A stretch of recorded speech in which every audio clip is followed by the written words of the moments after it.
It's Deep Focus. It's October 9th, 2023. Matthew Shipp is in the studio with me, and we are digging into some live Albert Ayler. I hope you love it. If you haven't heard part one, you might want to listen to that first. But otherwise, here we go.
The unfinished chores of yesterday.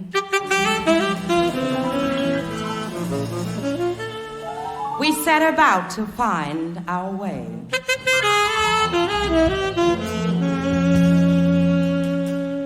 We always finish and begin. We go through life until the end. And here are the things we do. We build it up and then tear it down. We start all over and make it round. We make it short and then make it long. Before we know it, the time is gone.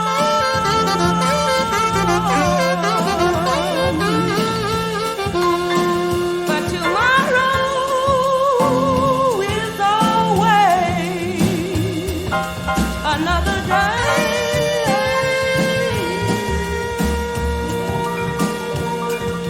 Yes, we'll keep going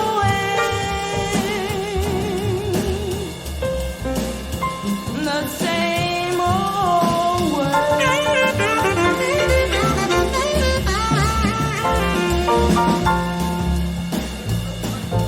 But again comes the rising of the sun.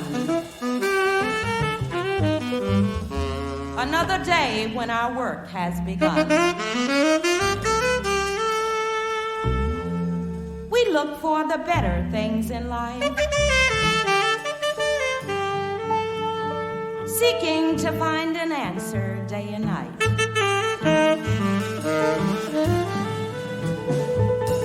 Always studying and planning to make a profit.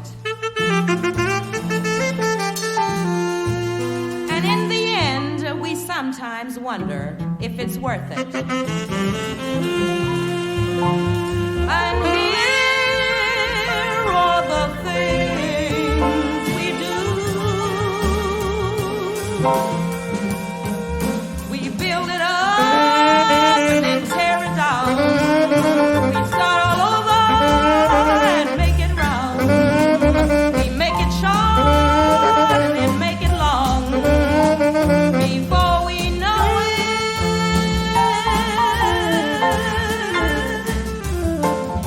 the time is gone.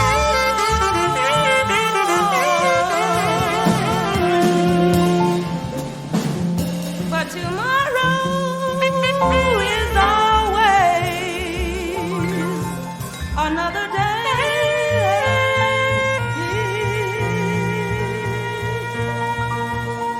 Guess we'll keep going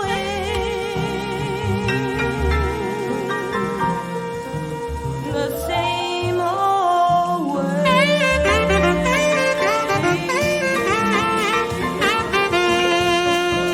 But again will come the rising of the sun.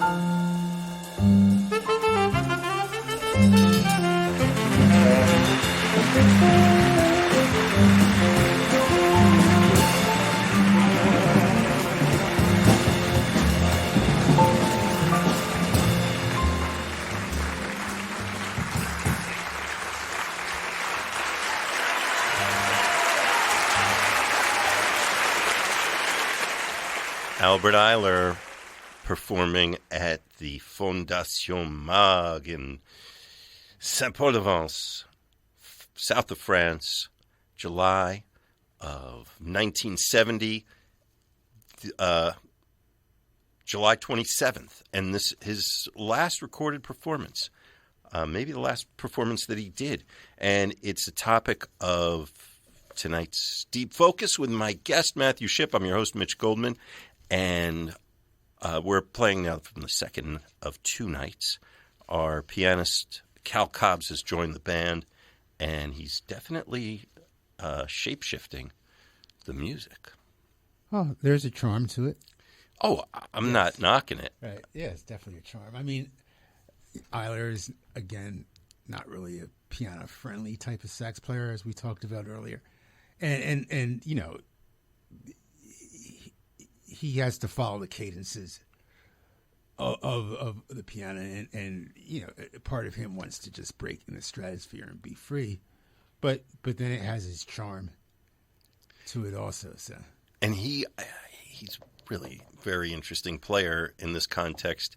He does not avoid the cliches and the cadences, and he goes right there. Well, that's who he is. So, you know. Yeah. Well, there must have been something, Albert Ayler. You talk about him reaching for something, reaching for sound, reaching for into that concept, and it's in its full flower here. Right. It would have been great if he ever had done a solo sax album, because his ability with multiphonics and overtones is so intense that if he really, it's too bad that there's not even that I know of a 20-minute cut somewhere of him just completely solo tenor, because that would have been really incredible. Just with his command of the horn and his command of what can be done on and off the horn. Yeah, what might that sound like? You know, it's interesting, kind of, you mentioned Sonny Rollins early on. Right. And I don't know, for me, the more I listen, the more association I hear between those two. There's more conventionally people talk about Coltrane in relation to him, but when you talk about a solo performance, kind of calls that to mind, and some of the ways that he's pushing into his... Right. As I said earlier, I think in early Ayler, there's a smidgen, a very small degree of Sonny Rollins. I mean, I hear that he was familiar with him. I don't think they're similar. I'm just right. like when I could picture in the same way that Sonny would do those cadenzas and did actually record some solo stuff. Right. Well, they both have a bigger than life relationship with the tenor. I mean, they both are real. David S. Ware used to call it that tenor ego. He used to always say, man, there's that tenor ego. It's a big thing. That tenor ego is something else. David used to always say that, and they both. And I'm not using the word ego in a pejorative sense, but both Rollins and Ayler both really personify a bigger than life figure on the tenor, and the projection of that figure, and that to project that, you had to really understand the sound qualities of the instrument, what it's capable of, and you had to be really wedded to it in your innermost being, and both of them are. So they can be completely different type of players, but they both can generate a massive space-time from their being, and their being as it intersects with the tenor sax. They both have an intense understanding of that. So, and they both have a very free-flowing sense of juxtaposition of musical gestures. On one level, I mean, as great a post-bop player as Sonny Rollins is, he's just opposing ideas. I mean, he's just playing. I mean, he knows a lot about music and chord changes, obviously, but his mind is of somebody searching to put musical things together, however they come up in the moment. I mean, he's a very he can be a very open player of sorts, and when I say open, I don't mean free jazz. I mean just really in the moment, and really pushing, always trying to push beyond something. I mean, I don't know if you see him live 10 nights that he's always trying, but that's his general persona. So they share that, albeit the product is a lot different. Yeah, well, yeah, they share a lot. Right. They'll both reach into the Great American Songbook. More in terms of the Great American tradition. Right. Than, where Ayler fashions folk tunes that might sound familiar, but they're actually his melodies, but they sound like they could be a folk song from somewhere. But he'll also quote. Yeah, and he quotes. And Sonny does. Not everybody does. But he's... there's a lot there. There's so much there. You're listening to Deep Focus. I'm your host, Mitch Goldman. So happy to be in the studio with Matthew Shipp. His new album, The Intrinsic Nature of Shipp. SHIPP, Matthew Shipp. And he's performing this Saturday here in New York City, October 14th. This is the year 2023. Yes, it is.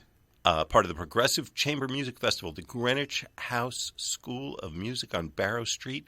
Did you know that Jackson Pollock was once the janitor at the Greenwich House School of Music? No, I did not know that. It's true. It's a great room. Isn't that a great room? It must be a great place to play. Yeah, it is. I played there a few times before, but I did not know that fact. That is but it makes sense as a New York story. It definitely makes sense. That was his, had to have a day kick when he was coming up with his concept. Right. So I've been told somebody has to afford the alcohol. Yeah, exactly. It's one of those. If it's not true, by golly, it should be. But that's what I've been told anyway. But so you're there on Saturday, and let me just sidebar for a moment and ask you about this album, The Intrinsic Nature of Shipp. I like that title. Is that your title? Yes. And What's distinctive about this recording? What's Well, first of all, I like to think what's distinctive about it is that I'm distinctive. Yes, absolutely. I like to think that. So, I think I'm really have aged well. I'm a senior citizen now. How about that? Yeah, I haven't stopped. Still a boisterous kid in my eyes. But, Okay, but to a lot of people, yeah. I haven't stopped looking for that secret chord, that secret phrase. That I'm still. I think I've kept growing over the years, is what I'm trying to say. Oh yeah, and I think I'm in a really good phase right now. So I think it's some of my best playing. Some of the reviews think it is too. So I think it's who I am today, my intrinsic nature, and I am kind of actually an elder statesman of sorts. How about that? I just remember being a kid hanging out in clubs. And speaking of a kid hanging out in clubs, I want to back up to something I said earlier. Yeah. When because we mentioned Jean-Michel Basquiat, and I was talking about seeing him out at the clubs, and I mentioned that even though I talked to him, I was more friends with his drug dealer. The guy I was friends with, who was deceased, I don't want to denigrate him, and I never saw a deal go down. Okay, so I just want to say that my friend actually did work as a bodyguard for Jean-Michel at some point. Whether he was his drug dealer or not, I'm not exactly sure. I do know my friend did deal. That I know. Okay. And I know he, but I actually never saw a deal go down. Well, you didn't mention any names or anything. I know. I really was close to this guy, and I just I felt bad because he was a character. He's in some movies. He's actually kind of a known minor movie star, and he was a real known figure in the Lower East Side in the 80s. He died in early 2001, I think, and I used to hang out with him, and he was a bizarre a character, but he was very smart and very charming. I have a feeling I might know who you're talking about, but I'm not going to say. Well, when we get off the air, you can ask me. You probably do know who I'm talking about. But he was very close to Jean-Michel. I was more just around and in the clubs, and so I just don't want to put that label on my friend because I'm not exactly sure how. Well, I don't. I think you're on very safe ground. Certainly now, having said what you just said. But I still have so many questions. I want to read a quote to you from one of the great minds of our age, and hear if you have a response to this controversial statement. It's from July 13th of actually 3 years ago, 2020. Happy birthday to the great Albert Ayler. When it comes to the music, I consider him angelic. At some point, I'll go into depth about what he means to me. He really was inspired by the Holy Ghost. He is a phenomenon that the jazz schools will never be able to figure out. Oh, that's a Facebook post of mine. Yeah, it is. It is. Not only that, busted. That quote was what inspired me to put this show together tonight. And I lied a little bit earlier. I said how I invite the guest, and the guest chooses the topic. Tonight, this is the first time ever, the first episode of Deep Focus. Been doing this format for about 15 years. I've violated that. I was generously given this wonderful 4-CD set of the Fondation Maeght recordings of Albert Ayler by the folks Elemental label who put this out. And I said, okay, there's no shortage of people I know who admire Albert Ayler, as I do. But when I saw that quote from you, I had a feeling this was going to work. Okay. And so I got in touch with you and invited you to do this. But, maybe you can push into that a little bit. Well, the jazz schools will now. like Wayne Shorter, the great Wayne Shorter, just passed away recently, and his methodology and ways of being are just a lot more easily digestible to kind of a jazz pedagogy than some like Ayler. Ayler they'll never figure it out. And it's sort of designed that way. Not that Albert was calculated, because he's completely uncalculated, but it just is. It comes from a completely different mindset, and the mind behind the mind that put it together. It's just done in a way where it just completely evades like the Western pedagogical system. There's for it to really be okay. If you're influenced by Albert, you really have to go your own way. Because all the great tenors that, like the Charles Gales of the world, the David S. Wares, they did not try to emulate Ayler at all. They kind of developed their own music that was based on kind of whole different parameters. I guess if somebody who's completely doesn't know anything about this music and didn't hear it, if they would have heard Charles Gale in a trio, it might trigger Albert Ayler to them. But if you really know this music, Charles was on to something else completely different. Well, let me broaden that question a little bit. Not to cut you off if you were in the middle of a stream, but I actually do need to do a quick station ID. Hard to believe it's been an hour since we did the last one. It seems like 5 minutes ago. But you're listening to WKCR FM New York, WKCR HD, maybe WKCR.org.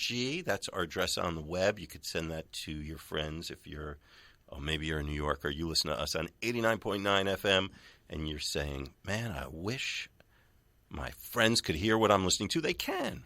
We're on the web, WKCR.org. And this show, anyone can listen to that's online because there's a podcast that is free and easy. You can subscribe right now on your phone. Take your favorite podcasting app and search for Deep Focus, and you will see us. And all these shows go up advertisement free, never a handout or nothing. It's totally educational thing we're giving away, and would love to have you join us for that. And I'm going to give you another address if you want to search for. Maybe you want to find William Parker, who my guest Matthew Shipp knows well. He was here doing a show about Don Cherry. Or maybe you want to find when Vernon Reid was here, we were playing the music of Carlos Santana, or any of the other dozens and dozens and dozens of other great shows. Go to my personal website, which is mitchgoldman.com. Pull down the About Deep Focus tab, and you'll find a little Google search bar. Just plug in any name of any guest, any topic, and it'll all come up. And just want you to share and enjoy the show as much as you like. So enough about that. Yeah. Yeah, I wanted to say further about that. Like with the jazz, when I say, Ayler's always going to allude to schools, I've run into people that are big Coltrane fans that hate Albert Ayler. I could name a famous sax player that does. I don't know if hate's the right word, but they don't like it. I've run into that. And Coltrane with, Coltrane is easier to, unless somebody just hears Ayler's music and just gets drawn in by the vibration of it or the music, to people that kind of get indoctrinated into any of the jazz ways of being, Coltrane's a much more palatable figure, even if they don't like Late Train, just because he played with Miles Davis and because well, even Ornette is, and Ornette I think is studied and pursued in those kind of institutions, but well, maybe not to the extent that he should be. Right. But or Wayne, they're gonna. Well, Wayne's definitely a part. I mean, a major part of the jazz educational construct. But I bet there's some Wayne they talk about more than other Wayne. Yeah, but he's still, Yeah. part and parcel of that construct. Whereas Albert Ayler is completely outside. I'm not saying there's probably a chord somewhere, Yeah. But well, let me turn that around on you. What about the esteem in which he is held in the scene that you are part of? One of the scenes that you are part of, and we could even, if you would talk about that as what's become of that Lower East Side improvisational music scene. And is that something you could talk about? Do you think he's a founding father. He's like, it goes past esteem. He's a founding father of one of the founding fathers of a certain thing, and he's part of the foundation of it. And he's part and parcel of the whole thing. So that's that. I think that should not go unsaid. Right. And out of this 3-hour program, I think that stamp needs to be right. As far as Ornette being institutionalized, I don't know. I think if you want to look at like when's the point that you can say that like you're institutionalized or accept it. But now I think if I'm not correct, if I could be wrong, but if I remember correctly, didn't Jazz at Lincoln Center do something with I don't remember the Albert Ayler tribute up there. I think. And not that anybody cares. Who cares what Jazz at Lincoln Center does? Really, none of these people need their. You don't need their approval. Who are they? They're nothing. They don't give their approval to people that actually transform history and whose vibration actually transformed the world. Nobody's sitting around waiting for, the Jazz at Lincoln Center to say, okay, you're all right. We give your approval. But I'm just my point is that we were trying to say like when are you? Is Ornette accepted on an institutional level? I don't know. I know they did a tribute to him, so that means on some level, he's more. But I think that's as much as I was saying, and I think his, his first few albums, at least where the music has been kind of somewhat digested, right. some that's interesting because if the world hasn't caught up to stuff that was done in 61 or 62 or 63, like this is 2023, right? And counting. Yep. Yeah. So I guess the world moves slow. Yeah. Which is interesting because like these guys. They did what they did because they had to. There was something inside them that just had to come out, and but like you pay a heavy price. Yeah. That's also it's funny. There's that whole another you were talking about Albert Ayler being recognized, admired in certain circles. I think. Part of it also, there's the, romanticized, La Boheme idea of the,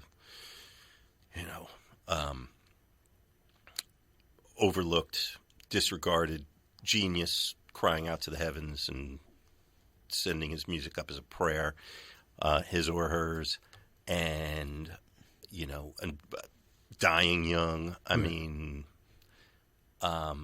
I don't think that really shines any light on his gifts. Right.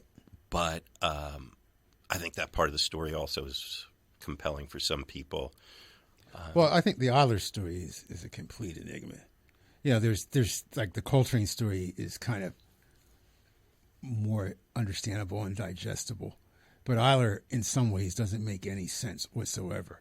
It does. The music makes sense if you like it, but the whole story, it almost is like he is sort of an alien, like those UFO dreams he had.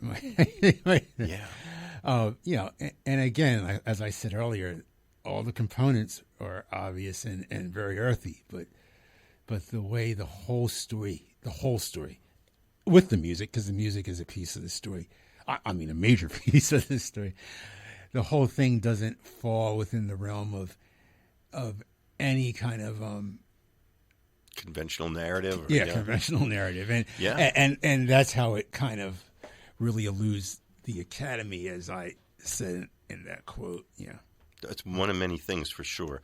Well, I hold in my hands this document that we are exploring tonight. The show's called Deep Focus. Matthew Shipp is with me. I'm your host, Mitch Goldman, and we somehow the skies aligned in such a way that in the moments, and when I say moments, it's just a few months before his inexplicable death, Albert Ayler did this magnificent singular set of performances in the south of France at this Fondation Maeght, M-A-E-G-H-T.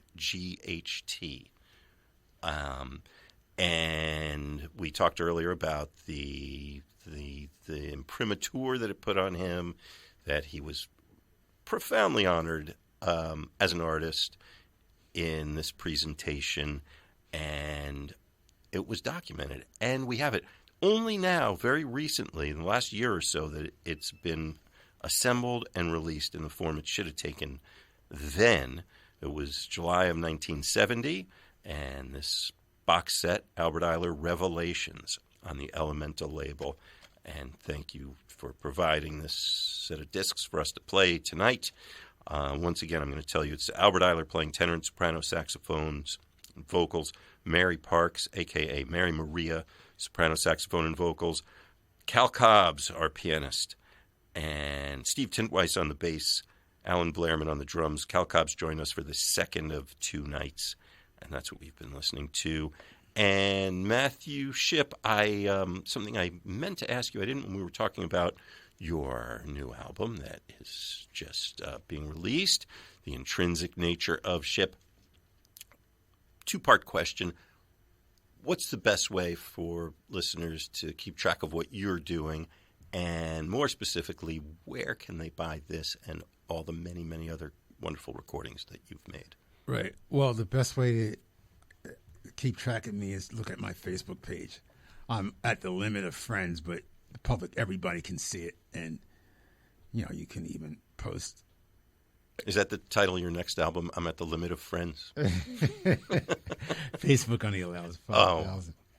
Only 5,000. Right. This is a very widely admired guest. Well, no, I'm a public figure, so, that's been around the planet for a little while. You get to know a lot of people, Jean-Michel Basquiat, etc. But look at my Facebook page, which I go by Matt Shipp, M-A-T-T. I might just use the abbreviated part of my first name. That's the best way to because my website is down. My webmaster, she died, and she had all the parts to so I just let it dissipate. The best place to buy CDs, well, if you have a nice record store in your town, the best place is to go and support the record store. Yes. And, so, that's the best. Here in New York, we have Downtown Music Academy, a few places. And there's a few places in Brooklyn that I actually don't know because I don't go record shopping in Brooklyn. I stay in Manhattan. But that's the best. But if you can't do that, Bandcamp has all my CDs. Pretty much most of them are on Amazon or Bandcamp. Forced Exposure has a lot. Or you could order directly from the labels. I know ESP, you can order either directly from Forced Exposure or Bandcamp or Amazon. I think you can order from ESP's website too. I'm not sure about that. Stuff on Dow Forms, which is a label I recorded for, you can order from the Fidelity website. I'm on Malakala Records now. I do not know if you can order directly from his website. I actually never asked him. But Bandcamp, you can get it at Amazon. And I also record for the French label Rogue Art, which you can order Squidco is another place. There's a place called Squidco that has all the music, and they're great. So there's, if people say that, you can't find CDs, that's not true. If you want to find them, you can. They're out there. And there's some great places online to order them. But if you have a really good record store in your neighborhood, please support these people that run the record stores, love the music, and they put a lot of energy, effort, hard work to keep it going in an era where we need record stores, and please support them. Yes. That gets the thumbs up from Deep Focus, at least. WKCR as well, I'm sure. And it is Deep Focus, and I think we need to go back to that. The first one? Beautiful. As you like. Direct us. But I was just going to say back to the Fondation Maeght. Yes, let's go back there. You want to leave Cal Cobb sitting at the airport bar? I need some Ayler too. All right. Well, we did take that little dip into the pool with Cal Cobb's of, and that's Matthew Shipp, pianist talking. No. It's very charming. I do want to hear someday. I got to hear the stuff he did with Cecil, just to hear it. Well, we'll. And I know KCR has it in there. They used to play every year. They used to play. Unless I am having some senior moments. So maybe I'm going to take you into the archives. It really is. There really is.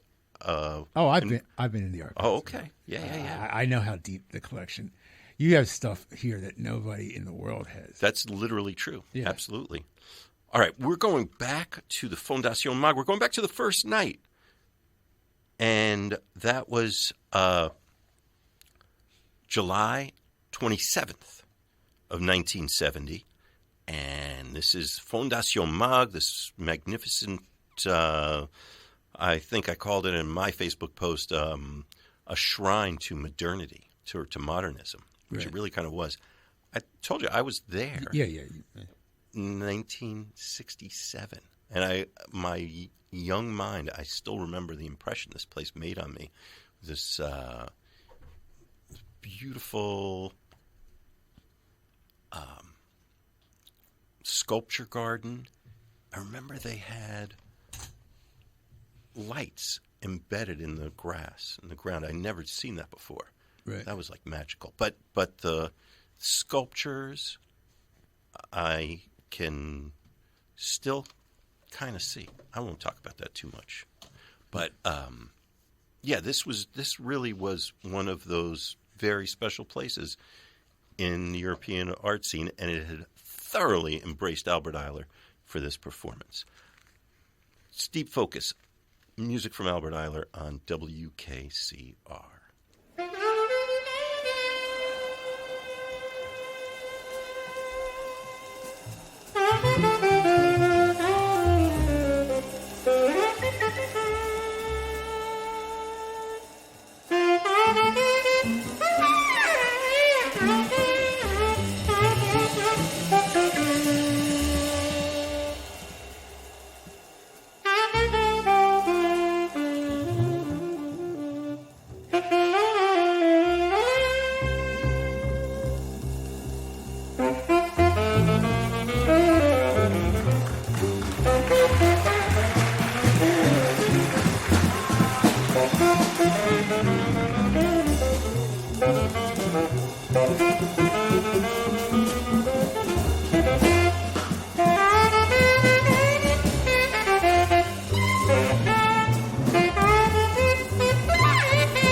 That's part 2 of Deep Focus from October 9th, 2023. Matthew Shipp with me on the subject of Albert Ayler. I'm your host, Mitch Goldman, and I want to thank everybody who has followed us and liked us up and given us 5 stars and coming along with us on Apple Music or Podbean or Google or wherever you find us, like John in Rochester. I see you, and thanks for your comments and everything. Greg in the Bronx, everybody who's been following us, if you've not already done so, please do join us. Follow, subscribe. It will help other people find us too. We really appreciate that. Okay, I will see you over at part 3.